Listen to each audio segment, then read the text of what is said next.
नमस्कार, स्वागत है आप सभी का। आप देख रहे हैं आज की चर्चा। मैं हूं प्रीति सिंह। राज्यसभा में राष्ट्रपति के अभिभाषण पर धन्यवाद प्रस्ताव पर चर्चा का प्रधानमंत्री ने जवाब दिया।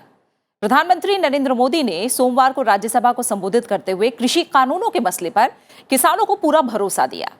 प्रधानमंत्री नरेंद्र मोदी ने अपने संबोधन में कहा कि हमें तय करना होगा कि हम समस्या का हिस्सा बनेंगे या समाधान का माध्यम बनेंगे। राजनीति और राष्ट्रनीति में हमें किसी एक को चुनना होगा। प्रधानमंत्री नरेंद्र मोदी ने कहा कि सदन में किसान आंदोलन पर भरपूर चर्चा हुई। जो भी बताया गया वो आंदोलन को लेकर बताया गया, लेकिन मूल बात पर चर्चा नहीं हुई। प्रधानमंत्री ने कहा कि हरित क्रांति के समय में भी कड़े विरोध हुए थे। अपने संबोधन में उन्होंने कहा कि मौजूदा वक्त में जिनके पास 1 हेक्टेयर से कम जमीन है वो 68% किसान है। 86% किसानों के पास 2 हेक्टेयर से भी कम जमीन है। हमें अपने योजनाओं के केंद्र में ऐसे 12 करोड़ किसानों को रखना होगा। प्रधानमंत्री ने किसानों को भरोसा दिलाया कि एमएसपी है, था और रहेगा। मंडियों को मजबूत किया जा रहा है। जिन 80 करोड़ लोगों को सस्ते में राशन दिया जाता है वो भी जारी रहेगा। किसानों की आय बढ़ाने के लिए दूसरे उपायों पर बल दिया जा रहा है। प्रधानमंत्री ने कहा कि अगर अब हम देर कर देंगे तो किसानों को अंधकार की तरफ धकेल देंगे। मैं विश्वास दिलाता हूं कि मंडियां अधिक आधुनिक बने, अधिक प्रतिस्पर्धी होगी। इस बार बजट में भी उसके लिए हमने प्रावधान किया है। इतना ही नहीं, एमएसपी है, एमएसपी था, एमएसपी रहेगा। इस सदन की पवित्रता समझे हम। जिन 80 करोड़ से अधिक लोगों को सस्ते में राशन दिया जाता है वो भी कंटिन्यू रहेगा। इसलिए मेहरबानी करके भ्रम फैलाने के काम में हम न जुड़े, क्योंकि हमको देश ने एक विशिष्ट जिम्मेवारी दी है। किसानों की आय बढ़ाने के जो दूसरे उपाय हैं उन पर भी हमें बल देने की जरूरत है।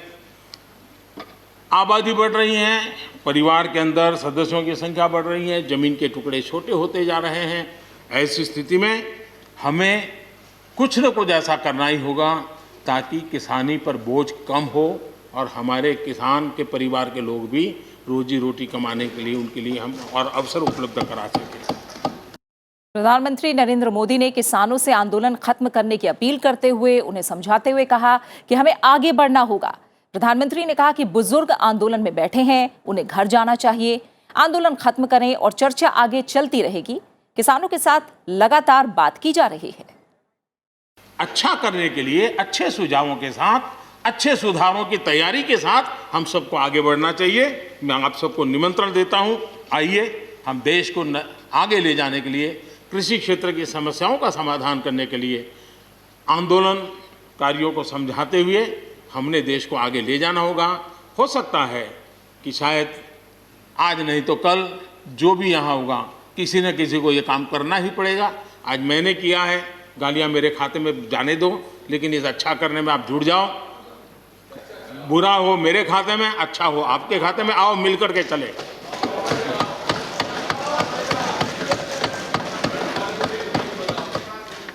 और मैं लगातार, हमारे कृषि मंत्री जी लगातार किसानों से बातचीत कर रहे हैं, लगातार मीटिंगें हो रही हैं और अभी तक कोई तनाव पैदा नहीं हुआ है। एक दूसरे की बात को समझने का, समझाने का प्रयास चल रहा है और हम लगातार आंदोलन से जुड़े लोगों से प्रार्थना करते हैं कि आप आंदोलन करना आपका हक है, लेकिन इस प्रकार से बुजुर्ग लोग वहाँ बैठे ये ठीक नहीं है। आप उनको सबको ले जाइए, आप आंदोलन को खत्म कीजिए। आगे बढ़ने के लिए मिल बैठ करके चर्चा करेंगे, रास्ता खुले है। ये सब हमने कहा है। मैं आज भी इस सदन से माध्यम से भी निमंत्रण देता हूँ। तो आज की चर्चा में हम राज्यसभा में प्रधानमंत्री की तरफ से कही गई बड़ी बातों का विश्लेषण करेंगे और इस चर्चा में मेरे साथ जुड़ रहे हैं 2 खास मेहमान। मेरे साथ जुड़े हैं वरिष्ठ पत्रकार प्रदीप सिंह जी, साथ ही मेरे साथ हैं पांचजन्य के संपादक हितेश शंकर जी। आप दोनों मेहमानों का बहुत बहुत शुक्रिया आज की चर्चा में हमारे साथ जुड़ने के लिए। प्रदीप जी, पहले आपसे शुरुआत करूंगी। प्रधानमंत्री ने राज्यसभा में जो बातें कही हैं, किसानों को भरोसा देने की जो कोशिश की है, उसे आप कैसे देखते हैं? देखिए, प्रधानमंत्री का आज का भाषण, वैसे तो हमेशा उनका भाषण अच्छा रहता है, लेकिन आज जो वो बोले, चूंकि एक संकट के दौर से देश निकल रहा है, कोरोना की महामारी का संकट हम झेल कर निकले हैं, अर्थव्यवस्था की जो स्थिति थी उससे खराब स्थिति से बेहतर स्थिति में जा रहे हैं और एक किसानों का जो आंदोलन चल रहा है पिछले 70-75 दिनों से उससे। लेकिन प्रधानमंत्री जो है उनका पूरा भाषण सुनिए, वो आत्मविश्वास से बिल्कुल लबरेज नजर आए। उनको समाज की शक्ति पर, लोगों के समर्थन पर भरोसा है, ऐसा बार-बार उनकी बातों से नजर आया।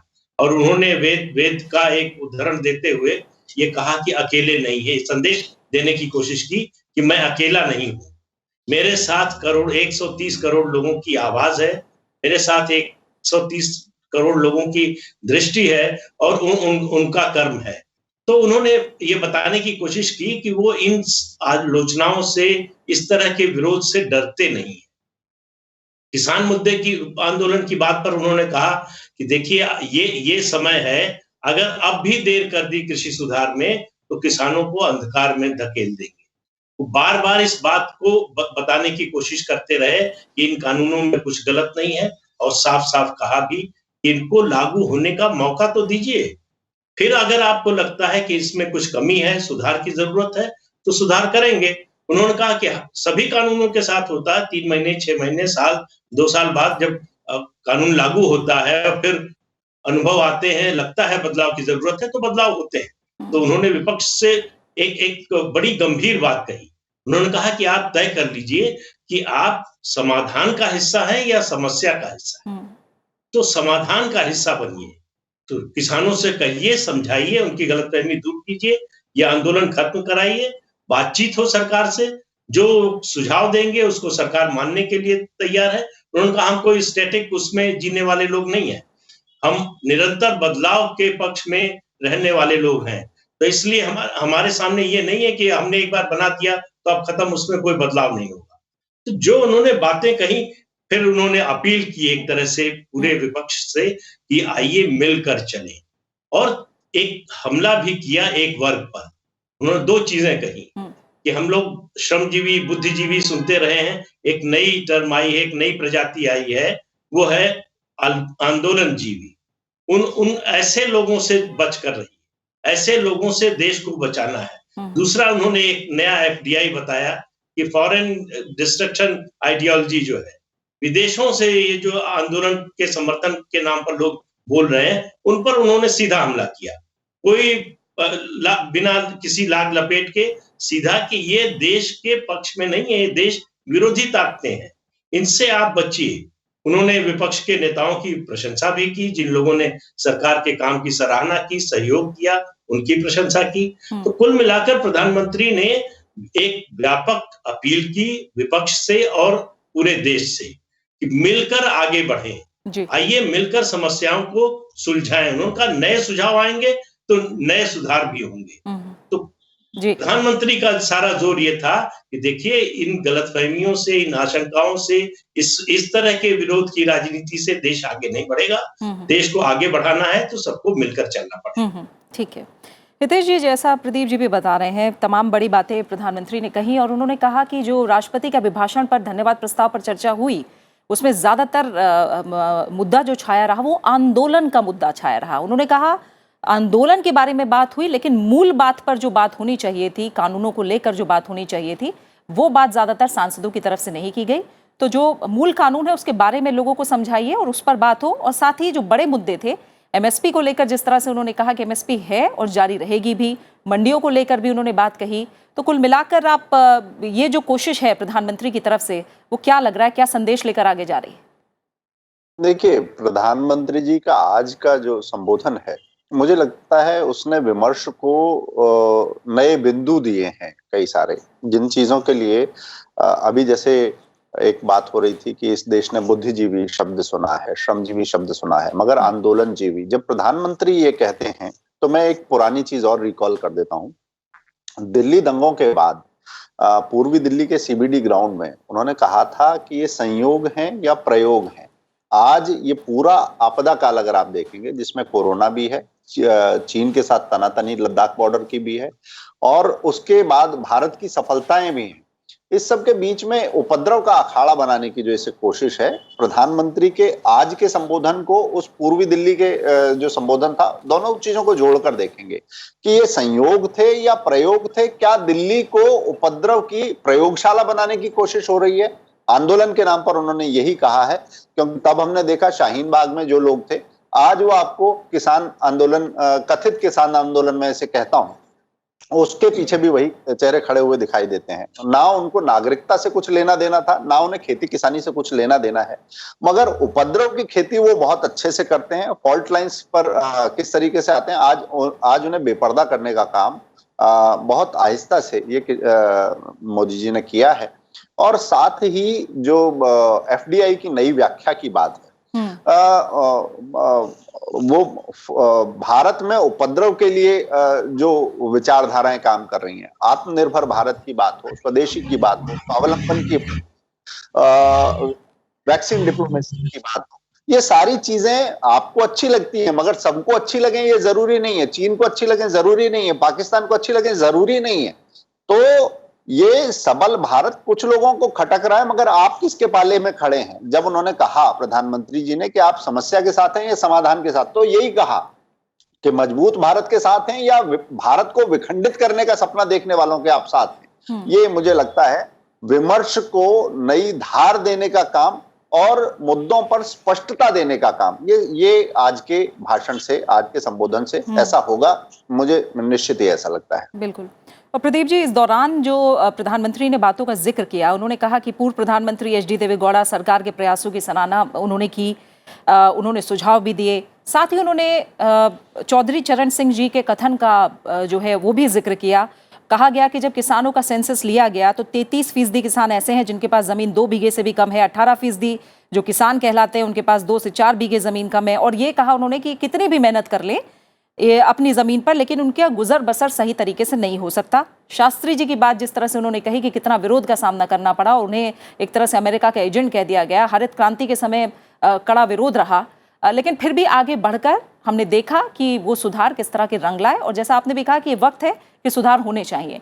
प्रधानमंत्री ये भी कह रहे हैं कि ठीक है, जो बुरी चीज़ें हैं वो आप हमें दे दीजिए, अच्छी चीज़ें अपने खाते में डाल लीजिए, लेकिन सुधारों पर आगे बढ़िए। नहीं, बिल्कुल। अगर आप देखें कि आज जो है प्रधानमंत्री जब किसानों के मुद्दे पर बोल रहे थे, तो उनका ज्यादा एम्फेसिस, ज्यादा जोर जो है छोटे किसानों पर। दरअसल ये इस आंदोलन के शोर में छोटे किसानों के मुद्दे दब गए हैं। तो उन्होंने चौधरी चरण सिंह से शुरू किया। उन्होंने कहा कि किस तरह से, उन्होंने कहा था कि जैसे जैसे जोत की सीमा छोटी होती जा रही है, सर्वाइवल उस पर जो है किसान परिवार का मुश्किल होता जाएगा। और आज हम वो देख रहे हैं और वही कह रहे हैं कि भाई सबको समझ में आ रहा था, हर सरकार को ये समस्या समझ में आ रही थी, सब मान भी रहे थे ये समस्या है, लेकिन इसको हल करने की दिशा में कदम उठाने की हिम्मत किसी ने नहीं की। क्यों नहीं की? कि आलोचना होती। जो उन्होंने शास्त्री जी का उदाहरण देकर कहा कि उनको अमेरिका के एजेंट तक कहा गया, तो ये पॉलिटिकल विल जो है वो प्रधानमंत्री ने दिखाई है। तो उन्होंने कहा कि आप ये इस बात को सोचिए कि छोटा किसान, उसका कर्ज माफ नहीं होता, उसको कर्ज नहीं मिलता बैंक से, वो अपना पंपिंग सेट लगाने की स्थिति में नहीं होता, वो पानी जो है बड़े किसान से खरीद कर अपने खेत में ले जाता है। तो उसकी समस्याएं, उन पर आप गौर कीजिए। उसको प्रधानमंत्री ने नहीं कहा, लेकिन एक सच्चाई है कि एमएसपी नहीं मिलता। एमएसपी का फायदा 6-7% बड़े किसानों को ही मिलता है। तो कुल मिलाकर उनका जोर ये था कि जब किसान की आप बात कर रहे हैं तो 80-85% छोटे किसान की बात कीजिए, उनके हित की बात कीजिए। और उसके साथ साथ उन्होंने इस बात पर भी जोर दिया कि जब आप एमएसपी, उन्होंने कहा एमएसपी थी, है और रहेगी, लेकिन एमएसपी की बात करते हैं तो इस बात का भी ध्यान रखिए कि हमको 80 करोड़ लोगों को सस्ता अनाज देना है। उसका दाम, अगर आप उसकी कीमत लगातार बढ़ाते जाएंगे तो उसकी सब्सिडी लगातार बढ़ती जाएगी। ये गणित सबको स्पष्ट है, सबको मालूम है। फिर उन्होंने डॉक्टर मनमोहन सिंह का उदाहरण दिया, फिर शरद पवार का उदाहरण दिया, कहा कि सब ये चाहते थे कि बाजार खुले, किसानों को अपनी उपज जो है वो मंडियों से बाहर भी बेचने का विकल्प मिले। मंडियां तो रहेंगी ही, उन्होंने कहा हमने तो बजट में और व्यवस्था की है पैसे की, मंडियों को और मजबूत करने की। तो मंडियों की व्यवस्था तो रहेगी ही, लेकिन उसके अलावा भी किसान के पास, खासतौर से छोटे किसान के पास विकल्प हो। तो प्रधानमंत्री का कुल जोर ये था, कुल कहना ये था, ये जो आंदोलन चल रहा है इसमें लोगों को बरगलाया गया है, बहकाया गया है, जो वास्तविकता है वो नहीं बताई गई है, या जो लोग जानते हैं उस जानबूझकर उसकी अवहेलना कर रहे हैं या उपेक्षा कर रहे हैं। तो उन्होंने इसीलिए कहा विपक्ष के लोगों से कि समझाइए, और फिर उन्होंने कृषि मंत्री का उदाहरण दिया, खुद भी कहा कि भाई कोई ये नहीं बता रहा है कि इस कानून में खामी क्या है। सब बात आंदोलन की कर रहे हैं, आंदोलन पर इतनी विस्तृत चर्चा हो गई 14-15 घंटे की राष्ट्रपति के अभिभाषण प्रस्ताव, धन्यवाद प्रस्ताव पर, लेकिन किसी ने ये नहीं बताया कि इस कानून में खामी क्या है। सब केवल आंदोलन की बात करते रहे, किसान आंदोलन कर रहे हैं, नाराज हैं, लेकिन उन्होंने बड़ा साफ किया कि ये आंदोलन जो 3 कृषि कानून है उनके विरोध में नहीं है, क्योंकि उनके विरोध में कोई मुद्दा नहीं है, न जो आंदोलन कर रहे हैं उनके पास, न विपक्ष में जो लोग उनका समर्थन कर रहे हैं उनके पास। और ये इस बहस से बड़ा साफ हो गया कि आपके पास उन 3 कानूनों के विरोध में बोलने के लिए कुछ है नहीं। बिल्कुल। और हितेश जी, जब सिखों का जिक्र किया प्रधानमंत्री ने खास तौर पर, और उन्होंने कहा कि कुछ लोग हैं जो भारत को अस्थिर करना चाहते हैं, जब बंटवारे की बात हुई, कश्मीर की बात हो, 1984 की बात हो, नॉर्थ ईस्ट में भी ऐसा हुआ, उन्होंने कहा कि देश को काफ़ी नुकसान हुआ है और जो सिख भाई हैं उनके दिमाग में गलत चीज़ें भरने के लिए कुछ लोग लगे हुए हैं। हमारा जो पूरा देश है वो सिख पर गर्व करता है। आपको लगता है कि इस बात का जिक्र करना भी ज़रूरी था यहाँ? निश्चित ही ये बहुत जरूरी था, और उसके साथ ही जो उन्होंने कहा कि कुछ लोग हैं जो देश को अस्थिर करना चाहते हैं। आप दोनों आंदोलन जिसे बताया गया, मगर दोनों गढ़ी हुई चीजें थी। मैं सीए विरोध की बात कर रहा हूँ और साथ में आज जो जमावड़ा आप दिल्ली की दहलीज पर देख रहे हैं उसकी बात कर रहा हूँ। जब दोनों की ही बात करेंगे तो आपको ये साफ दिखाई देगा कि एक तरफ इस्लामिस्ट ताकतें थी जिनके कंधे पर रखकर वामपंथ ने बंदूक दागी, और आज खालिस्तानी, यानी कि उन्हें कंधा किसी और का चाहिए, निशाने पर भारत ही है, भारत की एकता ही है। इस चीज को बहुत स्पष्टता से रेखांकित किया है, अंडरलाइन किया है आज के संबोधन में प्रधानमंत्री जी ने। इसकी सारी व्याख्याएं होंगी। ये कोई मतलब अस्मिता की लड़ाई नहीं थी, ये भारत की एकता का प्रश्न था, उसको सबल करने की चीज थी, जिसे अस्मिताओं की लड़ाई के तौर पर व्याख्या ये समाज पर थोपने की कोशिश चल रही है। और आज जिस तरीके से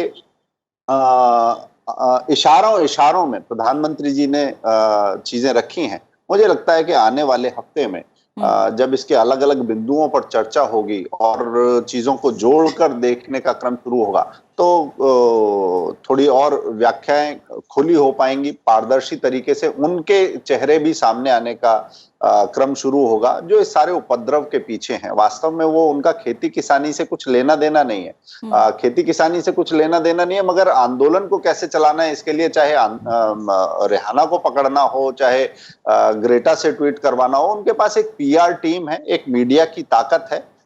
लोकतंत्र के मंदिर में उनकी ताकत नहीं है, मगर उपद्रव के अखाड़े में उनकी ताकत है। उसको साफ तौर पर अंडरलाइन करने का काम आज प्रधानमंत्री जी ने किया है। प्रदीप जी, इसके अलावा प्रधानमंत्री ने जो कहा कि कोई चीज स्टैटिक नहीं है, सुधारों की बात है, वो लगातार आगे चलती रहेगी। चर्चा में जो बातें सामने आएंगी, अगर कुछ हमसे भूल हुई है या सुधार की कोई गुंजाइश होगी तो वो आगे होता रहेगा, लेकिन कानूनों को सिरे से वापस लेने की मांग सामने रखना, एक तरह से वो यही कहना चाह रहे थे कि ये ठीक नहीं है और कि सुधारों को लेकर हमें आगे बढ़ना चाहिए।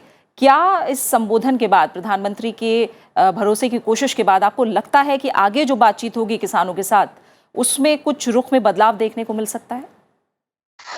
देखिए, उम्मीद करनी चाहिए कि रुख में बदलाव दिखेगा। खासतौर से इस आंदोलन ने जो स्वरूप ग्रहण कर लिया, 26 जनवरी को जो कुछ हुआ, जिस तरह से हिंसा का तांडव हुआ, आंदोलन अहिंसक से हिंसक हो गया, जिस तरह से राजनीतिक दलों का दखल इस आंदोलन में बढ़ता जा रहा है, जिस तरह से विदेशी ताकतों का हस्तक्षेप बढ़ रहा है, आज उन सब बातों को खुलकर प्रधानमंत्री ने कहा। तो अब किसानों को सोचना पड़ेगा कि दरअसल अगर वो किसानों के हित में है तो फिर उनको प्रधानमंत्री की आज की जो अपील है उस पर विचार करना चाहिए कि आप इन कृषि सुधारों को लागू किए जाने का एक मौका दीजिए। अगर आपको लगता है लागू होने के बाद कि इनसे हमको समस्या बढ़ रही है या समस्या हो रही है, तो बताइए किन चीजों से हो रही है। अगर आपको लगता है, फिर भी देखिए, उन्होंने एक बात साफ कर दी कि सरकार का मन खुला हुआ है, सरकार किसानों का हित चाहती है, सरकार ये 3 कानून किसानों के हित में ले आई है। और उन्होंने कहा कि भारत की जो सबसे बड़ी ताकत है वो समस्या के समाधान की है, तो वो उनको उस पर विश्वास है। लेकिन अब इस बात से चीजें तय होंगी, किसानों का रुख ये बताएगा कि वो समस्या के समाधान में रुचि रखते हैं या समस्या को बढ़ाने में। तो आज की जो बात है, प्रधानमंत्री की अपील है विपक्ष से भी, जो आंदोलन में शामिल है उन लोगों से भी, और जो आंदोलन का समर्थन कर रहे हैं उनसे भी, कि भाई आप मिलकर चलिए, देश को आगे बढ़ाने की बात हो रही है। ये किसी एक पार्टी या सरकार की बात नहीं है। जो कोरोना के संदर्भ में उन्होंने कहा कि आप एक व्यक्ति को श्रेय न देना चाहें, सरकार को न देना चाहें, मत दीजिए, लेकिन देश को तो दीजिए। देश के बारे में तो सोचिए। ये जो भी अचीवमेंट है, जो भी उपलब्धि है, वो देश की है, तो उस पर तो गर्व होना चाहिए। उस पर आप इस तरह की आलोचना, इस तरह की राजनीति मत कीजिए। तो आज के प्रधानमंत्री की अपील के बाद मुझे लगता है कि किसानों के सब संगठनों में नहीं तो कुछ संगठनों में जरूर पुनर्विचार होगा। बिल्कुल हितेश जी, जैसे उन्होंने कहा भी कि कृषि सुधारों की वकालत हर सरकार ने की और ये होना भी चाहिए, और 2 दशकों से लगातार सुधारों की बातें हो रही हैं। अब हम इस पे आगे बढ़ रहे हैं और आगे जाके हम और सुधार भी करेंगे। जो लगातार उन्होंने इस बात पर जोर दिया कि रुकावट डालना ठीक नहीं है। आपकी नज़र में अब लग रहा है कि आगे जाकर जो बातचीत होगी आंदोलन कर रहे किसानों के साथ, कुछ परिवर्तन देखने को मिल सकता है? देखिए, आज के अगर आप भाव भंगिमा, शब्द प्रयोग और पूरे सार को देखेंगे तो एक चीज समझ में आ रही है। एक तरफ कथित किसान आंदोलन और फर्जी किसान नेताओं की आड़ में एक जिद पाली गई है कि आपको ये नहीं पता है खामी क्या है, मगर कानून वापस लो, ये जिद पाली गई। उसके सामने सरकार की एक दृढ़ता दिखती है, एक संकल्प दिखाई देता है और स्पष्टता भी है चीजों की। अगर आपको किसी चीज पर कोई हिचक है, आशंका है, भय है, तो उसका निराकरण हो सकता है, उसका निस्तारण हो सकता है, और वो संवैधानिक तरीके से हो सकता है। इसी संविधान की प्रक्रियाएं हैं जिसका उन्होंने हवाला दिया कि कानून बनता है तो उसमें उसके लिए रास्ते खुले होते हैं।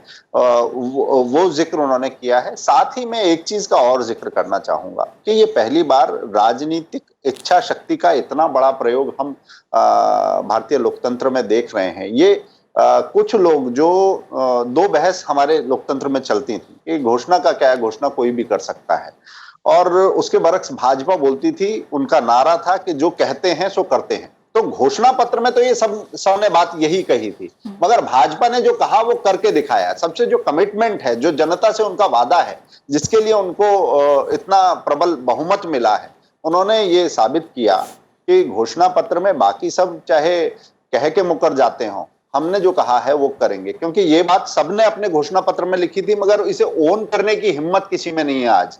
अगर वो आते हैं तो उनकी राजनीति और प्रोपेगेंडा एक्सपोज होता है। आज जो राकेश टिकैत जो बात कर रहे हैं, जिस समय ये बिल आए थे तब उन्होंने कहा था कि मेरे पिताजी का, चौधरी महेंद्र सिंह टिकैत जी का सपना पूरा हुआ। अब उन्हें बताना चाहिए कि 3-4 महीने में ऐसा सपना उनको गलत समझ में आया था या उनकी व्याख्याएं बदल गई हैं। ये राकेश टिकैत पर भी लागू होती है बात, ये कांग्रेस पर भी लागू होती है, ये शरद पवार पर भी लागू होती है, जो इस देश के कृषि मंत्री रहे इतने समय और जिनके राज्य में सबसे ज्यादा किसानों ने आत्महत्याएं की। उन्होंने राज्यों के जो कृषि मंत्री थे उनको चिट्ठी लिखकर कहा था कि एक वैकल्पिक व्यवस्था करनी पड़ेगी, भंडारण की चीजें ठीक करनी पड़ेंगी। मगर खाली चिट्ठी पत्री लिखने से होगा या आप जमीन पर उतरकर काम उसको नीचे तक उतारने के लिए कृत संकल्पित हैं? ये जो अंतर है राजनीति का, उसे भी स्पष्ट करने का काम मुझे लगता है जो भाजपा ने किया है, उसे बहुत अच्छे से आज सदन में प्रधानमंत्री जी ने रखा। बिल्कुल हितेश जी, इसी के साथ आपका मैं धन्यवाद कहना चाहूँगी। प्रदीप जी, आपका भी बहुत बहुत शुक्रिया आज की चर्चा में हमारे साथ शामिल होने के लिए, हमें अपना वक्त देने के लिए। तो जाहिर है कि आंदोलन कर रहे किसानों को प्रधानमंत्री ने एक भरोसा देने की ज़रूर कोशिश की है और कहा है कि सुधारों की दिशा में आगे बढ़ना ही समय की ज़रूरत है, क्योंकि अब सुधार नहीं किए गए तो ये किसानों को पीछे धकेलने जैसा होगा। उन्होंने कहा चर्चाओं का रास्ता खुला है, सुधारों का रास्ता लगातार खुला है, लेकिन सुधारों पर आगे बढ़ा जाए, बातचीत के जरिए समाधान निकाला जाए तो बेहतर होगा। और उन्होंने ये भी कहा कि इसके लिए हमेशा दरवाजे खुले हैं। प्रधानमंत्री ने हर जगह आंदोलनजीवी हो जाने वाले लोगों से बचने की अपील भी की। साथ ही नए FDI यानी फॉरेन डिस्ट्रक्टिव आइडियोलॉजी से देश को बचाने की जरूरत भी बताई। उन्होंने ये भी कहा कि मुझे भला बुरा कहते रहें, लेकिन सुधारों को आगे बढ़ने दें। अब देखना होगा कि आंदोलन कर रहे किसान प्रधानमंत्री के इस विश्वास के बाद आगे क्या रास्ता अपनाते हैं। इसी के साथ आज की चर्चा में फिलहाल इतना ही। आप इस कार्यक्रम को YouTube पर भी देख सकते हैं। नमस्कार।